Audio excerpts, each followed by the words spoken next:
واعتصموا بحبل الله جميعا ولا تفرقوا. بسم الله. السلام عليكم ورحمة الله وبركاته. الحمد لله حمدا كثيرا طيبا مباركا فيه كما يحب ربنا ويرضاه. أشهد أن لا إله إلا الله وحده لا شريك له وأشهد أن محمدا عبده ورسوله صلى الله وسلم عليه وعلى آله وأصحابه وسلم تسليما مزيدا. قال الله تعالى في القرآن الكريم: يا أيها الذين آمنوا اتقوا الله حق تقاته ولا تموتن إلا وأنتم مسلمون. أما بعد. Ma'asyiral muslimin, ikhwani fid din wa akhwati fillah rahimani wa rahimakumullah. Kembali kita bersyukur kepada Allah Subhanahu wa taala. Alhamdulillah. Segala puji hanyalah untuk Allah Subhanahu wa taala. Karena Allah lah kita masih bisa berkumpul di masjid ini, menunaikan kewajiban kita salat maghrib berjamaah. Kemudian insyaallah taala kita lanjutkan dengan kajian tentang kitab At-Tauhid yang ditulis oleh Syekh Muhammad ibn Abdul Wahhab An-Najdi At-Tamimi rahimahullahu ta'ala. Kemudian salat dan salam, marilah kita senantiasa bersalawat kepada Nabi besar Muhammad sallallahu alaihi wasallam. Allahumma salli ala Muhammad wa ala ali Muhammad. Ma'asyiral muslimin, ikhwani fid din, rahimani wa rahimakumullah. Kita masih pada pembahasan hadis yang sebelumnya, hadis dari sahabat Abu Hurairah radhiyallahu taala an, yang mana Rasulullah SAW dalam hadis itu melarang untuk menjadikan kuburan-kuburan, untuk menjadikan rumah-rumah sebagai kuburan. Sebagaimana sabda Rasulullah, la taj'alu buyutakum qubura, kata beliau. Janganlah kalian menjadikan rumah-rumah kalian seperti kuburan.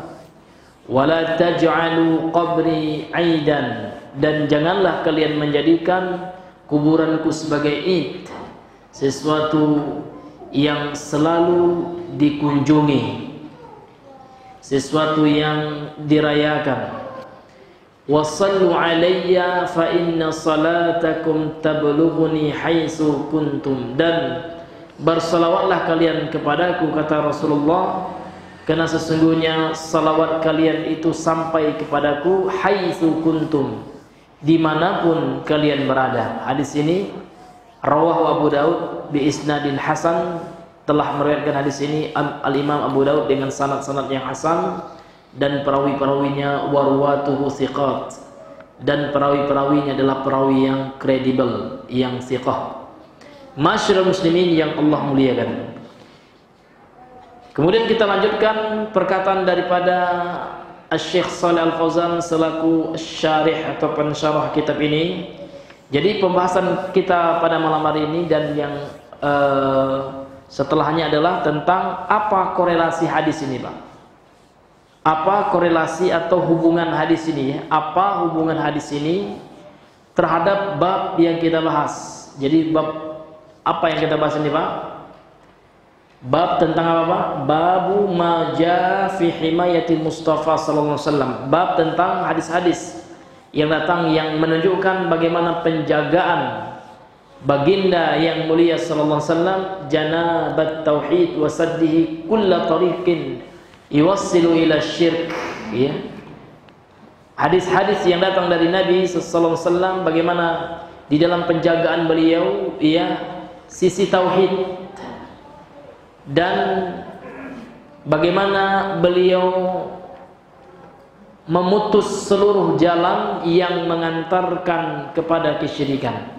Jadi hadis-hadis yang dibahas oleh beliau atau dalil-dalil, ya, yang dibahas dalam bab ini adalah tentang bagaimana Rasulullah SAW menjaga tauhid dan bagaimana beliau menutup, ya, seluruh celah, seluruh jalan yang bisa mengantarkan kepada kesyirikan. Itu bab yang kita bahas ini, Pak, ya.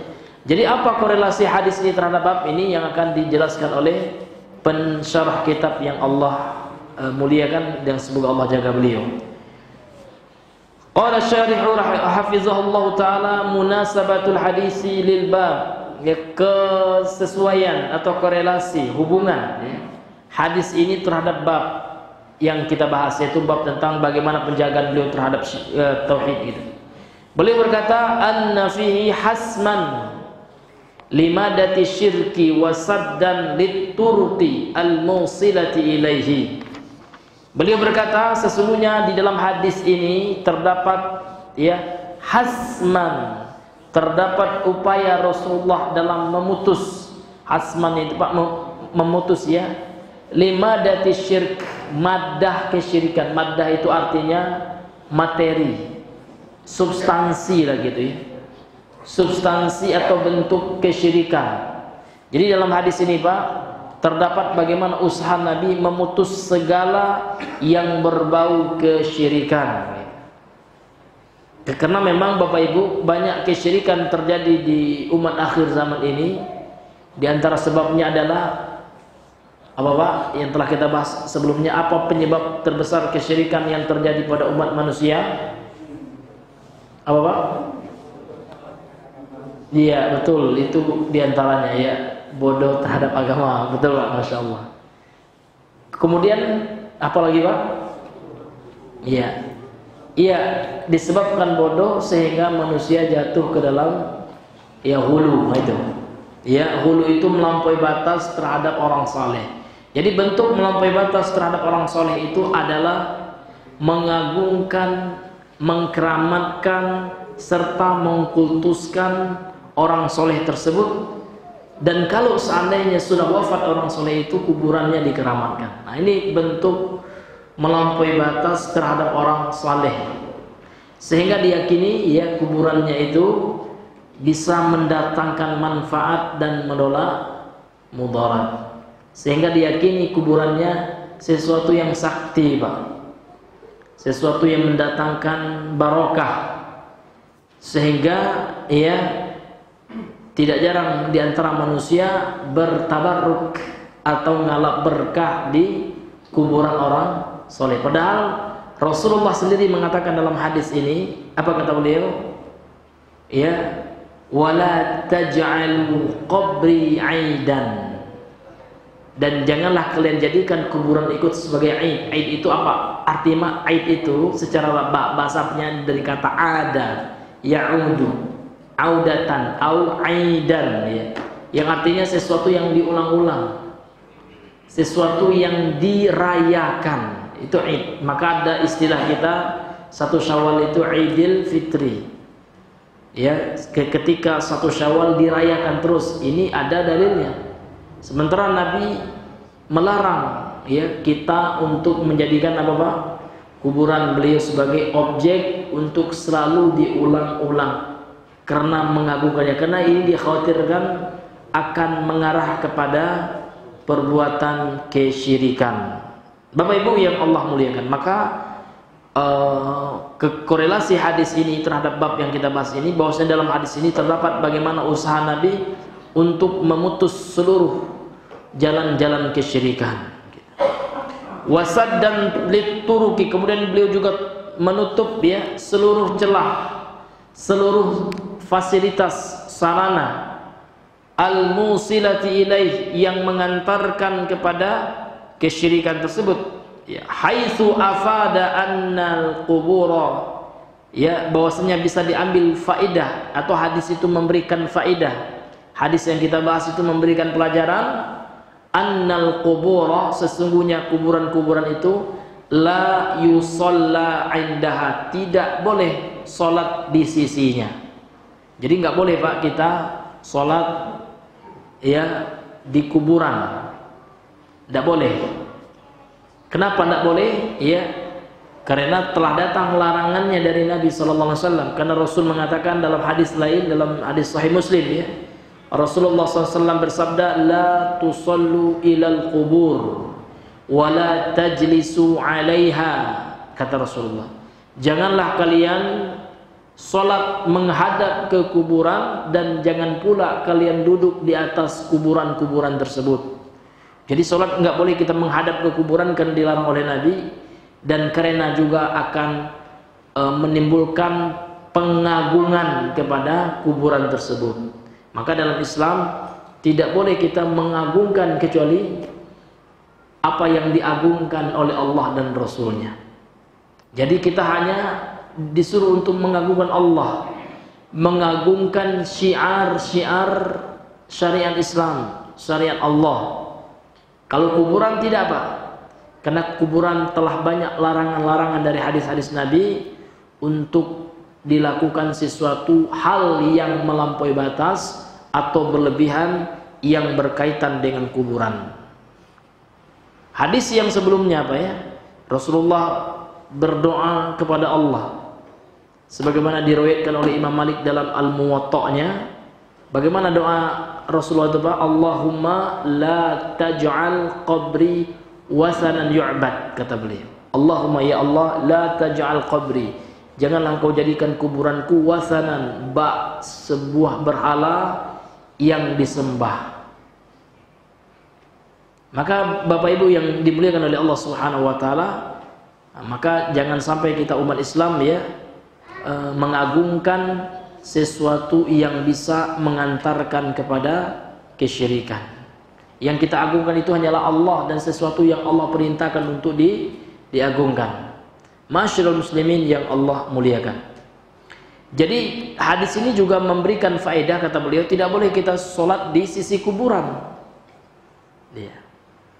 Wa naha 'anil ijtima'i 'inda qabrihi, dan Rasulullah juga telah melarang berkumpul-kumpul. Ijtima' itu artinya berkumpul. 'Inda qabrihi, di sisi kuburannya. Wa i'tiyadil maji'i ilaih, kemudian membiasakan datang ke kuburannya. Sehingga kalau seandainya kita pergi umroh itu Pak, kita niatkan ziarah Masjid Nabawi, sekaligus kita berziarah kubur. Namun bukan ziarah kubur tujuan pertama kita. Ini mesti kita camkan ya. Tujuan ziarah yang pertama kali itu adalah ziarah Masjid Nabawi ketika di Madinah. Karena yang diperintahkan oleh Rasulullah sendiri adalah untuk berziarah ke Masjid Nabawi. Karena Rasul mengatakan la tushaddu rihal, kata beliau. La tashuddu rihal, jangan kalian mengkhususkan perjalanan illa ila salasati masajidah, kecuali kepada 3 masjid. 3 masjid itu adalah Masjid Nabawi, Masjid Haram, Masjidil Haram, dan Masjidil Aqsa, kan gitu. Itulah yang boleh untuk kita mengkhususkan, menjadikan objek tujuan kita ketika beribadah itu. Ketika kita lakukan wisata religi ya. Jadi wisata religi yang boleh itu 3 tempat itu aja Pak. Jadi tidak kepada kuburan-kuburan yang disaktikan, yang dianggap ya memiliki kekuatan, kehebatan selain Allah Subhanahu wa taala. Nah, ini Bapak Ibu yang Allah muliakan. Sehingga di sini beliau mengatakan ya wanaha, dan Rasulullah telah melarang dari apa? Anil ijtima', dari berkumpul inda qabrihi, di sisi kuburannya. Tidak boleh kita ngumpul-ngumpul kayak gitu ya. Kita ziarah sekedar ziarah aja Pak. Assalamualaikum ya Rasulullah, kan gitu. Itu doanya. Doa ketika ziarah kubur. Jangan minta ya Rasulullah tolong ya, orang tua saya lagi sakit di rumah, ya Rasulullah sembuhkan. Nauzubillah, syirik Pak. Kita hanya berdoa kepada Allah Subhanahu wa taala. Nabi saja mengatakan wa idza sa'alta fas'alillah. Apabila engkau meminta wahai sahabatku, wahai umatku, kata Rasulullah, maka mintalah langsung kepada Allah. Allah itu dekat. Dekat dengan apa? Dengan penglihatannya, dengan pertolongannya, dengan pendengarannya, dengan ilmu dan kekuasaannya. Sementara zatnya Allah sendiri telah mengkabarkan Ar-Rahmanu 'alal arsyis tawa. Karena Allah punya zat, ya. Akidah Ahlussunnah wal Jamaah meyakini Allah punya zat. Lillahi dzatun la kadzawat, kan gitu. Allah mempunyai zat, namun zatnya tidak seperti zat-zat yang ada makhluknya, karena Allah tidak sama dengan makhluknya. Laisa kamitslihi syai'un, tidak ada satupun dari makhluknya yang semisal dengan Allah, yang setara dengan Allah, yang sama dengan Allah. Walam yakul lahu kufuwan ahad, tidak ada yang sekufu, yang sama, yang setara, yang selevel dengan Allah dari makhluknya. Namun Allah yang memiliki zat, maka ulama akidah itu menetapkan sifat Allah itu ada 3, Pak ya. Ada, ini berdasarkan penelitian mereka, ini namanya istiqra. Jadi sifat Allah itu ada namanya sifatun dzatiyah, sifat Allah yang terkait dengan zat, ya kan? Di dalam Al-Quran dan Sunnah. Jadi Ahlussunnah menetapkan apa yang Allah tetapkan sudah, dan menetapkan apa yang ditetapkan oleh Rasulullah, dan menafikan apa yang dinafikan oleh Allah, dan menafikan apa yang dinafikan atau yang ditolak oleh Rasulullah. Karena Allah itu gaib, ya Pak ya, karena zat Allah itu tidak terlihat oleh mata. Pernah Bani Israel sebagaimana yang diterangkan dalam surah Al-Baqarah, suatu ketika pernah meminta kepada Nabi Musa, ya Musa lan nu'mina laka hatta narallaha jahratan fa akhadhathumus sa'iqatu, kan gitu. Jadi Bani Israel pernah berkata, kami tidak akan beriman kepada engkau wahai Musa sampai kami melihat Allah secara kasat mata. Seketika Allah Subhanahu wa taala binasakan mereka, ya, disambar oleh petir gosong, ya, Bani Israel itu. Karena memang Allah tidak bisa dilihat di zatnya, Allah nggak bisa dilihat di dunia. Namun Allah punya zat, Pak. Iya. Karena memang ada keyakinan orang yang seperti keyakinan orang filsafat yang mengatakan Allah itu ya tidak memiliki zat, katanya. Jadi Allah itu ya seperti, mereka samakan juga dengan makhluk, seperti roh, katanya. Seperti keyakinan sebagian daripada orang-orang Nasrani, ya. Jadi ada istilah mereka tuh Roh Kudus, kan gitu. Ya, kalau dalam keyakinan Islam, Ruhul Quds itu atau Ar-Ruhul Amin itu malaikat Jibril, itu bukan Allah. Karena Allah itu, Pak, ya, tidak sama dengan makhluknya.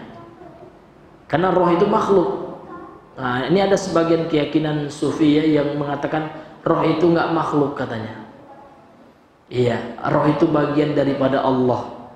Sehingga Allah meniupkan roh kepada Maryam, itu ya adalah bagian dari zat Allah, kata na'udzubillahi min dzalik. Sehingga hampir menyamai dengan akidah kesyirikannya orang Nasrani, kan gitu.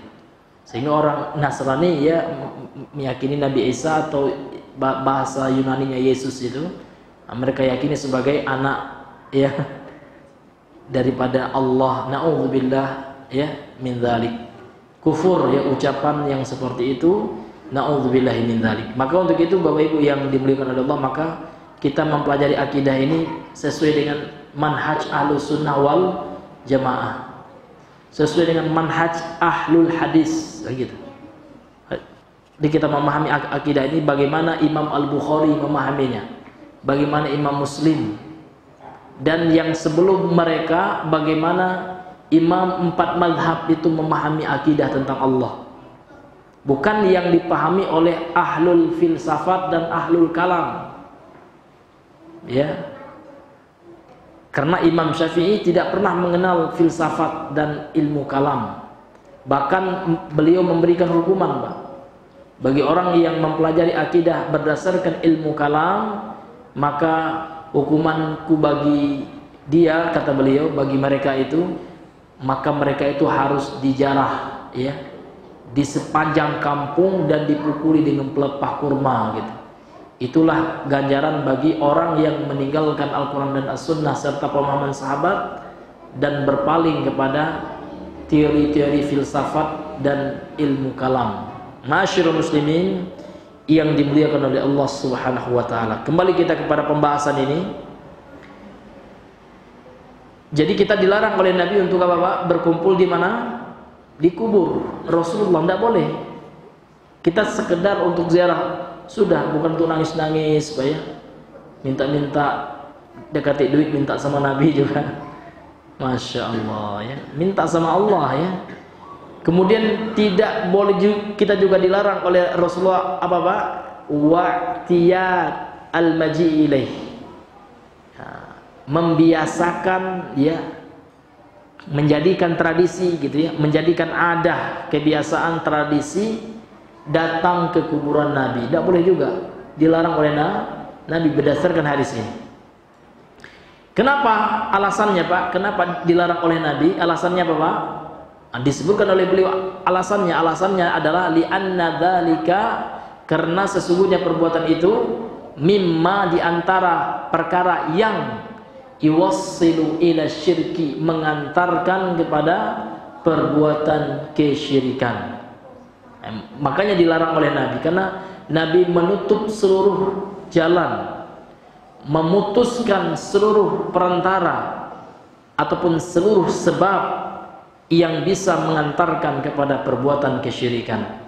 Itulah mulianya Nabi, itulah kasih sayang Nabi sallallahu alaihi wasallam kepada kita. Jadi bagaimana kita bisa mengesahkan Allah, jauh dari noda-noda kesyirikan. Sekarang kita masuk kepada pelajaran yang kita ambil dari hadis yang mulia ini. Qala asy-syarihu hafizahullahu taala wa ra'ah, ma yustafadu minal hadis. Apa pelajaran yang bisa kita ambil dari hadis yang mulia ini? Awalan, yang pertama, hadis ini saddut turqi al-mufdiyati ila syirki minas salati 'inda al-quburi wal ghuluwi fi qabrihi sallallahu alaihi wasallam. Yang pertama, hadis ini mengandung ya, menutup seluruh jalan yang mengantarkan kepada kesyirikan. Jadi dalam hadis ini Pak, kita ambil pelajaran bahwasanya hadis ini menganjurkan untuk kita ya, mengarahkan kita untuk menutup seluruh jalan, untuk ya, memutus seluruh jalan yang mengantarkan kepada kesyirikan. Apa jalan-jalan itu kan? Itu harus tahu kita. Apa jalan yang bisa mengantarkan kepada kesyirikan yang berhubungan dengan kuburan? Diberikan contoh langsung oleh beliau. Minas salati 'indal qubur. Di antara contohnya adalah di antaranya salat di sisi kuburan, salat dekat kubur. Ngapain gitu kan? Masjid ada banyak masjidnya, kok malah milih salat dekat kubur? Pasti ada keyakinan yang terselubung Pak. Mesti dia meyakini, ini mantap ini kalau kita sholat di kubur ya, ini kubur orang sakti ini, tidak sembarangan ini kan gitu. Nanti hajat kita akan mudah dikabulkan, kan itu syubhatnya ya. Maka ini semua adalah sarana-sarana kesyirikan. Maka Islam datang untuk menutup, mencegah itu. Karena dalam Islam itu mencegah lebih baik daripada mengobati ya. Sehingga banyak sekali ayat-ayat sebelum terjadi sesuatu yang haram itu, seluruh ya sarana yang mengantarkan kepada yang haram itu sudah dilarang oleh Allah. Contoh zina. Zina haram Pak ya.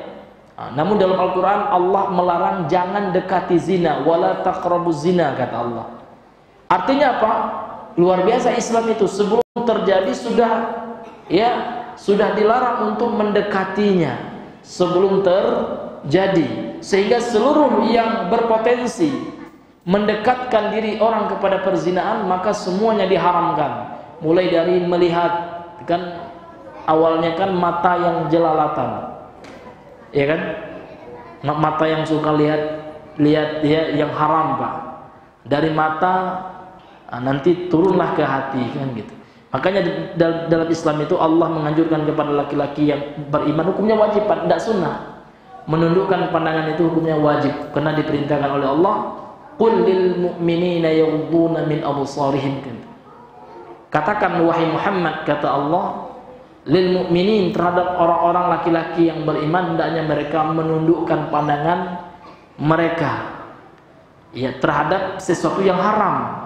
Tapi kalau terhadap istri Pak, Masya Allah, dianjurkan malahannya. Lihatlah istri kita dia, jangan bosan Pak nengok yang non mahram. Masya Allah ya, nengok istri bosan. Nah itu Makanya dalam Islam itu Pak, supaya nggak bosan gitu ya, dikasih 4 gitu ya.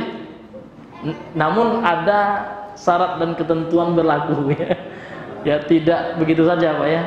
Iya, syarat dan ketentuannya harus kita penuhi. Yang pertama harus adil gitu ya. Kemudian yang kedua harus mampu. Mampunya 2 Pak. Mampu dari sisi fisik dan finansial gitu. Ini hadirin yang dimuliakan oleh Allah Subhanahu wa ta'ala. Ma'asyiral muslimin yang dimuliakan oleh Allah Subhanahu wa ta'ala. Kemudian contoh sarana yang akan mengantarkan kepada kesyirikan berikutnya apa Pak? Yang disebutkan oleh beliau, wal ghuluwi fi qabrihi sallallahu alaihi wasallam. Kemudian contohnya perbuatan yang mengantarkan kepada kesyirikan itu adalah melampaui batas terhadap kuburan Nabi sallallahu alaihi wasallam. Bagaimana bentuk melampaui batas terhadap kuburan Nabi itu? Bi ayyaj'ala mahalla ijtima', dengan menjadikan kuburan itu tempat ngumpul-ngumpul. Ada orang yang sukanya ngumpulnya di kuburan gitu ya. Kalau Utsman bin Affan itu sendirian Pak, pergi ziarah kubur sendiri beliau. Kalau kita takut Pak ya, karena sudah terkontaminasi oleh film horor gitu ya.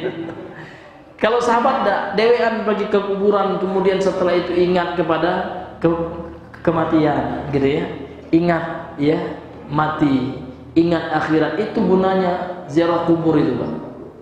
Ini hadirin. Namun kita sekarang Pak, ya kebanyakan kita, anak-anak kita juga sebagian ya, itu terpengaruh oleh film horor gitu ya. Karena film horor itu Pak bisa merusak akidah betul, sehingga ya meyakini adanya roh gentayangan itu tidak ada dalam Islam ya. Tidak ada yang namanya roh gentayangan, itu tidak ada. Orang yang sudah meninggal rohnya sudah pindah alam, dan sudah ada ya penutup. Coba buka surah Al-Mu'minun ayat 99 sampai 100 ya. Orang yang sudah meninggal itu kata Allah Subhanahu wa taala ya tidak akan bisa lagi ke alam dunia karena sudah ada barzakh. Karena barzakh itu Pak secara bahasa ya artinya dinding ya, dinding yang sangat kokoh yang memisahkan antara alam akhirat atau alam kubur dengan alam dunia. Namun yang menyesatkan manusia itu siapa? Yang ada itu adalah jin gitu ya. Jadi jin terkadang menyerupai Pak, menyerupai bentuk seorang yang sudah meninggal. Namun kita tidak boleh takut dengan jin gitu ya. Maka kita wajib ya tidak takut dengan jin. Tidak boleh takut Pak. Ya, tidak boleh takut dengan yang namanya jin gitu. Dan kita dianjurkan untuk berlindung kepada Allah Subhanahu wa taala dan hanya takut kepada Allah Subhanahu wa taala. Enggak boleh takut sama jin Pak ya. Ya. Ini hadirin yang dimuliakan oleh Allah Subhanahu wa taala. Takutnya kita hanya kepada Allah Subhanahu wa taala. Sekarang orang banyak takut sama jin ya. Banyak orang sekarang enggak takut sama Allah. Contohnya Bang, banyak orang enggak sholat, itu tanda enggak takut sama Allah. Ya kan? Dan ada juga di antara manusia berani kepada Allah dengan bermaksiat, itu tandanya enggak takut sama Allah. Padahal yang maha kuasa itu Allah. Sementara sama jin Pak, sama setan luar biasa takutnya ya kan? Ya kan? Pergi ke belakang rumah aja, ya kan? Kalau zaman dulu kan belum ada WC Pak ya, kalau di kampung-kampung itu. Kalau nak berak itu ke sungai gitu ya. Itu banyak yang takut ya, nampak pohon bergerak dikit kabur ya, hantu katanya. Enggak ada hantu itu ya. Enggak ada istilah hantu dalam tinjauan syariat kan gitu. Dalam istilah agama enggak ada. Kalau hantu yang diyakini adalah roh orang yang sudah meninggal gentayangan, ini kata Imam Ibnu Hazm keyakinan kufur ini. Artinya apa? Ini bukan keyakinan Islam. Ini keyakinan non-muslim gitu. Termasuk keyakinan Hindu. Itu kan termasuk bagian dari reinkarnasi gitu. Dan dalam Islam itu tidak ada yang namanya tanasukhul arwah. Itu istilahnya tanasukhul arwah ya. Ulama kita di antara Imam Ibnu Hazm ya, dalam kitabnya Al-Muhalla itu beliau mengatakan bahwasanya kalau seandainya ada orang yang meyakini arwah itu kembali lagi gitu kan, ini termasuk di antara keyakinan yang bertentangan dengan Al-Quran, dengan keyakinan Islam. Bahkan beliau menghukumi keyakinannya itu adalah kufur katanya. Ya, kufur keyakinannya, kalau pelakunya belum tentu. Karena banyak orang yang meyakini itu karena tidak tahu, Pak ya.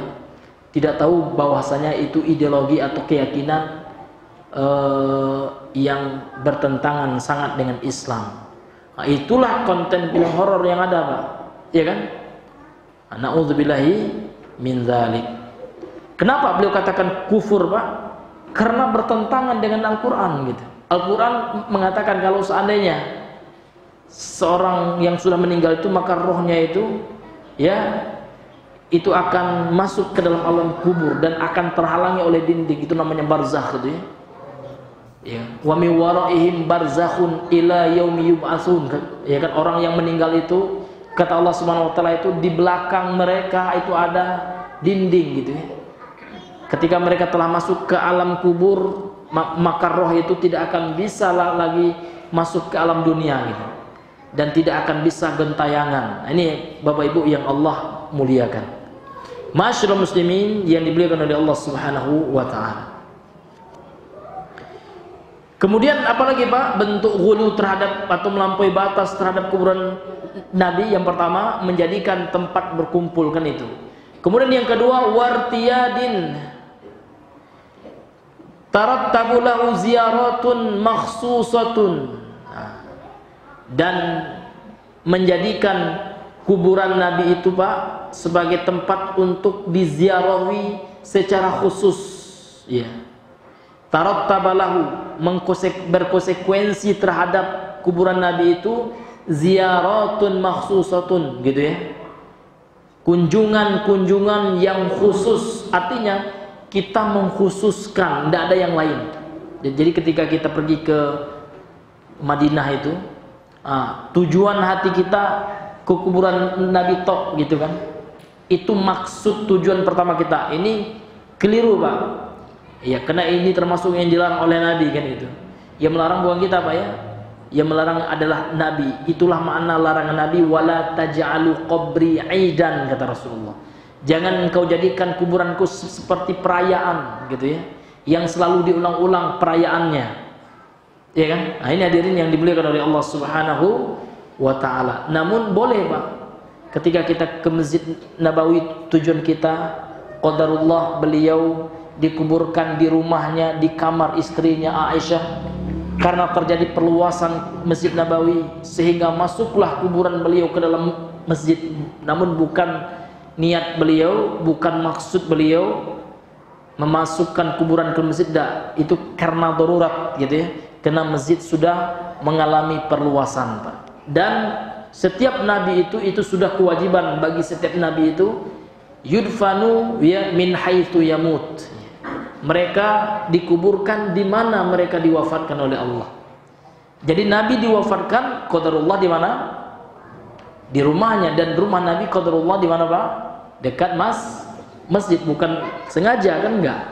Ini hadirin yang dimuliakan oleh Allah Subhanahu wa taala. Maka enggak boleh Pak ya kita meniatkan ya kan umroh itu untuk ziarah kubur. Jangan Pak. Niatkan umroh itu untuk mengunjungi Masjid Nabawi itu disarankan, dan qadarullah karena sekaligus ya bisa kita ziarah, kita manfaatkan, namun bukan tujuan utama seperti itu. Ini hadirin yang dimuliakan oleh Allah Subhanahu wa taala. Kalaulah mengkhususkan kuburan untuk ziarah itu dianjurkan Pak, pasti Allah bukakan ya wahyu kepada Nabi untuk mengetahui di mana kuburan nabi-nabi yang sebelumnya. Tetapi tidak ada dalam Islam Pak ya. Bahkan Nabi tidak tahu di mana kuburan Nabi Adam, Nabi Idris, Nabi Nuh, ya kan? Iya, Nabi Musa. Tidak ada riwayat ya dari Nabi bahwasanya Nabi pernah ziarah khusus ke Nabi Adam. Dakati Pak. Padahal gampang saja bagi Allah mewahyukan kepada Nabi, wahai Muhammad, di sana loh kuburan Nabi Adam itu kan gitu kan. Ternyata tidak ada Pak. Menunjukkan apa? Dalam Islam itu tidak ada ya pengkhususan untuk ziarah kubur ya. Ziarah kubur dianjurkan betul, namun tidak pernah mengkultus yang diziarahi itu. menganggap sakti sekaligus sekalipun seorang nabi, Pak, tidak boleh kita anggap keramat kuburannya, walaupun itu kuburan nabi, sama aja, Pak. Ya, yang mulia itu nabinya, bukan kuburannya. Ini hadirin yang dimuliakan oleh Allah Subhanahu wa taala. Dan ternyata ya, penyebab kebanyak terjadi kesirikan seperti itu, Pak, ya, karena ghulu terhadap kuburan para nabi. Dan itulah laknat Allah terhadap orang Yahudi, hadis yang sebelumnya, Pak, ya. La'anallahu al-yahuda wan nasara. Allah melaknat orang-orang Yahudi dan Nasrani. Kenapa? Ittakhadhu qubur anbiya'i masajid, karena mereka telah menjadikan kuburan-kuburan para nabi mereka sebagai masjid. Jadi mereka mengagungkan kuburan para nabi mereka. Makanya Allah melaknat siapa, Pak? Orang Yahudi dan Nasrani. Sehingga dalam Islam tidak ada yang namanya pengagungan kepada yang namanya kuburan, nggak ada. Sama semuanya, selama kuburannya itu kuburan orang Islam, kecuali kuburan kafir tidak boleh, Pak. Dalam Islam ada aturannya. Jadi tidak boleh digabung antara perkuburan kaum muslimin dengan orang kafir, harus dipisah. Bahkan orang kafir dalam Islam itu, Pak, itu tidak dikuburkan gitu ya. Misalkan ya kan, orang kafir meninggal gitu kan, itu cuma dibuang di di lubang, ya. Iya. Karena mereka kafir kepada Allah Subhanahu wa taala. Jadi nggak ada yang dimandikan, dikafani, disolatkan, itu hanya bagi orang muslim. Orang kafir tidak dimandikan. Jangan pula ya, kita kan rahmatan lil alamin, Ustaz. Orang kafir lah misalnya kan, adalah kita sholat ghaib. Nah, tidak boleh, Pak. Tidak boleh menyolatkan orang kafir, memandikannya tidak boleh, ya kan? Nah, dalam Islam gitu ya. Kecuali kalau sekarang kan orang kafir kan diselenggarakan sama orang kafir juga gitu ya. Kalau di masa Nabi kan enggak, ya kan? Karena memang Islam powerful. Kalau orang Yahudi meninggal, diserahkan juga kepada pemerintah kaum muslimin, dan Rasulullah ya membuat lubang khusus gitu ya. Bagi orang non muslim itu dimasukkan ke dalam lubang seperti itu. Dan orang-orang yang murtad juga. Jadi orang yang keluar dari Islam itu, Pak, maka kalau matinya masuk langsung, Pak, dan tidak boleh dimandikan, tidak boleh dikafani, tidak boleh disolatkan, langsung gitu aja masuk gitu ya. Nah, itulah ganjaran bagi orang-orang yang murtad dalam Islam dan orang-orang kafir seperti itu ya. Dalam fikihnya seperti itu. Wallahu taala alam bisawab. Kemudian pelajaran yang kedua, kita lanjutkan sedikit. Nah, masyru'iyatu salati wassalami alaihi fi jami'i anha'il ardh. Disyariatkan bersalawat dan berkirim salam kepada Rasulullah sallallahu alaihi wasallam di seluruh penjuru dunia. Tidak mesti di dekat kuburan beliau kan gitu. Jadi dimanapun kita bersalawat, itu akan Allah sampaikan kepada Nabi Muhammad. Itulah makna daripada sabda beliau, wasallu alayya fa inna salatakum tablughuni haitsu kuntum, kata beliau. Dan bersalawatlah kalian atasku, karena sesungguhnya salawat kalian itu sampai kepadaku dimanapun kalian berada, gitu. Sehingga boleh, Pak, dimanapun kita bersalawat, di penjuru dunia manapun kita berada dan bersalawat, akan Allah sampaikan kepada Rasul sallallahu alaihi wasallam. Kemudian yang ketiga, annahu la maziyata lil qurbi min qabrihi sallallahu alaihi wasallam. Annahu la maziyah, maziyah itu artinya keistimewaan. Tidak ada keistimewaan gitu ya, dekat dengan kuburan Nabi. Tidak ada, Pak. Nah, ini pelajaran yang kita ambil dari hadis ini. Yang istimewa itu kita dekat di Masjid Nabawi, ya ada. Kenapa, Pak? Karena sholat di Masjid Nabawi itu ya, itu sama dengan satu sholat, Pak, sama dengan 1000 sholat di selain Masjid Nabawi. Ya. Tapi kalau dengan kuburan Nabi tidak ada. Ini hadirin yang dimuliakan oleh Allah SWT. Ini harus kita camkan gitu ya. Karena banyak orang itu, Pak, ya, mengagungkan kuburan Nabi, bukan sunnahnya gitu ya. Yang disuruh, yang ditinggalkan oleh Nabi itu apa? Al-Quran dan Sunnah, bukan kuburan. Nggak ada Nabi mengatakan, aku tinggalkan kepada kalian wahai kaum muslimin kuburanku, tidak ada. Namun kuburan Nabi itu dirawat betul. Bagi siapa? Bagi masyarakat atau penduduk yang tinggal di situ, yaitu ahlu Makkah, yaitu orang Makkah. Ini hadirin yang dimuliakan oleh Allah. Bukan bagi seluruh orang gitu ya. Ini hadirin yang dimuliakan oleh Allah. Jadi tidak ada maziyah dekat dengan kuburan Nabi itu sama aja. Mau dekat, mau jauh sama saja. Kemudian yang keempat hadirin yang Allah muliakan, pelajaran yang keempat, al-man'u minas safari li ziyarati qabrihi sallallahu, larangan dari mengkhususkan safar. Lihat Pak, ini mengkhususkan. Artinya perjalanan kita, safar kita itu Pak, dari rumah itu lahan-lahannya adalah saya mau ke kuburan Nabi. Itu dilarang Pak. Yang melarang siapa? Nabi gitu ya, sallallahu alaihi wasallam. Karena Nabi mengatakan apa? Wala taj'alu qabri 'aidan, kan itu. Jangan kalian jadikan kuburanku itu sebagai id. Id itu Pak sesuatu yang sengaja untuk dirayakan. Jadi id itu ada dua dalam Islam. Ada yang berkaitan dengan waktu, setiap tanggal sekian dirayakan. Ada yang berkaitan dengan tempat. Ya kan? Jadi tempat itu selalu dikunjungi, selalu dirayakan, kan seperti itu. Seperti perayaan yang selalu diulang-ulang. Maka Nabi melarang tegas dalam hadis yang telah kita bahas itu ya. Nabi mengatakan apa Pak? Wala taj'alu qabri 'aidan. Itu.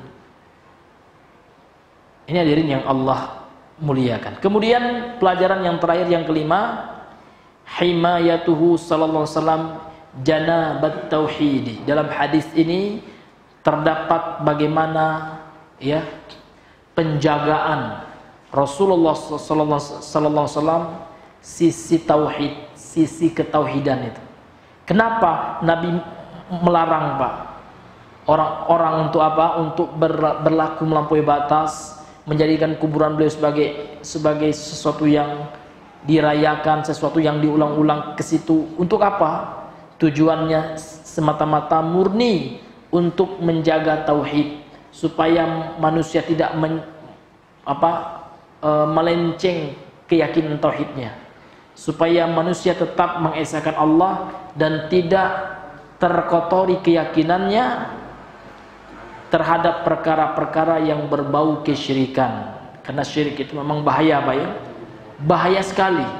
Karena syirik itu bisa, kalau seandainya seorang yang terkena syirik dan tidak move on gitu ya, tidak bertobat dari syirik itu, Allah musta'an, ia tidak akan diampuni oleh Allah. Dan pelakunya wajib, ini wajib Pak, orang yang mati dalam syirik itu wajib masuk neraka. Na'udzubillahi min dzalik ya. Oleh sebab itu ya, Rasulullah berusaha untuk melakukan segala upaya untuk supaya manusia tidak terjatuh ke dalam perbuatan syirik. Maka beliau tutup seluruh penyebab, seluruh sarana, seluruh faktor-faktor yang bisa mengantarkan kepada kesyirikan, seperti dalam hadis yang mulia ini. Wallahu ta'ala a'lam bissawab. Ya, mungkin kita cukupkan dahulu sampai di sini pembahasan kita. Mudah-mudahan yang sedikit ini bisa bermanfaat. Subhanakallahumma bihamdika asyhadu an la ilaha illa anta astaghfiruka wa atubu ilaik. Assalamualaikum warahmatullahi wabarakatuh.